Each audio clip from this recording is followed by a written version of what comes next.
James Webb telescope ని తయారు చేసిన శాస్త్రవేత్తలకి తెలుసు ఈ టెలిస్కోప్ హబుల్ టెలిస్కోప్ కంటే బాగా పనిచేస్తుంది అని. బట్ వాళ్ళు జేమ్స్ వెబ్ టెలిస్కోప్ ని టెస్ట్ చేసినప్పుడు దాని నుండి వచ్చిన ఇమేజెస్ ని చూసి వాళ్ళు షాక్ అయ్యారు. ఎందుకంటే వాళ్ళు ఊహించిన దానికంటే జేమ్స్ వెబ్ టెలిస్కోప్ చాలా బాగా పనిచేసింది కాబట్టి. అండ్ ఇప్పటి వరకు మీరు చూసిన ఫొటోస్ ని 5 రోజుల్లో తీసింది జేమ్స్ వెబ్ టెలిస్కోప్. మేబీ మనం ఇప్పటి వరకు ప్రిడిక్ట్ చేయలేకపోయినా కొత్త ఆబ్జెక్ట్స్ ని కూడా కనుగొంటామేమో. సో JWST ఎంత బాగా పనిచేస్తుందో మనకి తెలియాలి అంటే హబుల్ టెలిస్కోప్ తో కంపేర్ చేయాల్సిందే. సో ఆ కంపారిజన్ ని చూసే ముందు మీరు చూస్తున్నారు అంతరిక్షం టీవీ అండ్ నా పేరు ధీరజ్. లైక్ అండ్ సబ్స్క్రైబ్ చేయటం మర్చిపోకండి. So let's begin. మీ అందరిలానే నేను కూడా చాలా ఎక్సైటింగ్ గా ఫీల్ అయ్యాను జేమ్స్ వెబ్ టెలిస్కోప్ యొక్క మొట్టమొదటి ఫొటోస్ ని చూడడానికి. ఎప్పుడైతే జేమ్స్ వెబ్ టెలిస్కోప్ యొక్క ఫస్ట్ ఇమేజ్ ని రిలీజ్ చేశారో అప్పుడు నేను కొంచెం డిసప్పాయింట్ అయ్యాను. ఎందుకంటే ఇంతకు ముందు కూడా హబుల్ టెలిస్కోప్ ఈ గెలాక్సీ క్లస్టర్ ని ఫోటో తీసింది కాబట్టి.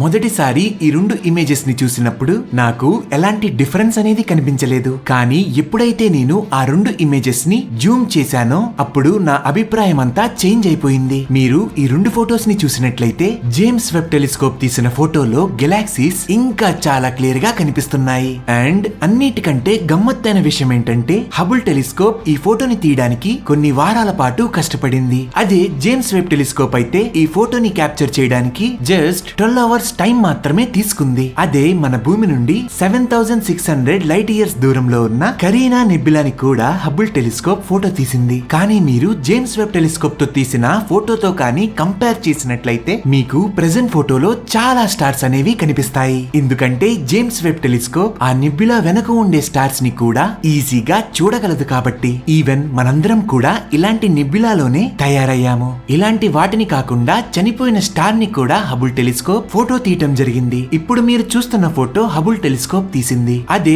జేమ్స్ వెబ్ టెలిస్కోప్ తీసిన ఫోటోలో మీరు చాలా డీటెయిల్స్ ని చూడగలరు. Like layers of dust rings and also చుట్టుపక్కల ఉండే గెలాక్సీస్. ఒకవేళ మీరు 5 బిలియన్ సంవత్సరాల తర్వాత మన సూర్యుడి నుండి 2000 లైట్ ఇయర్స్ దూరంలో ఉండినట్లయితే మన సూర్యుడు కూడా ఇలాగే కనిపిస్తాడు. అన్నిటికంటే విచిత్రమైన విషయం ఏంటంటే జేమ్స్ వెబ్ టెలిస్కోప్ తీసిన అన్ని ఇమేజెస్ లో చాలా దూరంలో ఉండే గెలాక్సీస్ అన్ని చాలా క్లియర్ గా కనిపిస్తున్నాయి. అదే హబుల్ టెలిస్కోప్ తీసిన ఫొటోస్ లో స్టార్స్ తప్పించి గెలాక్సీస్ కనిపించడం లేదు. ఇప్పుడు మీరు చూస్తున్న ఫోటో హబుల్ టెలిస్కోప్ తీసింది. ఈ ఒక్క ఫ్రేమ్ లో 5 పెద్ద గెలాక్సీస్ ని మీరు చూడగలరు. అదే జేమ్స్ వెబ్ టెలిస్కోప్ తీసిన ఫొటోస్ లో అయితే ఈ 5 గెలాక్సీలతో పాటు వెనక ఉండే పురాతనమైన గెలాక్సీస్ ని కూడా క్లియర్ గా చూడగలరు. సో రాబోయే రోజుల్లో మనం ఇంకా ఎన్నో ఫొటోస్ ని చూడబోతున్నాం. ఇది ప్రారంభం మాత్రమే.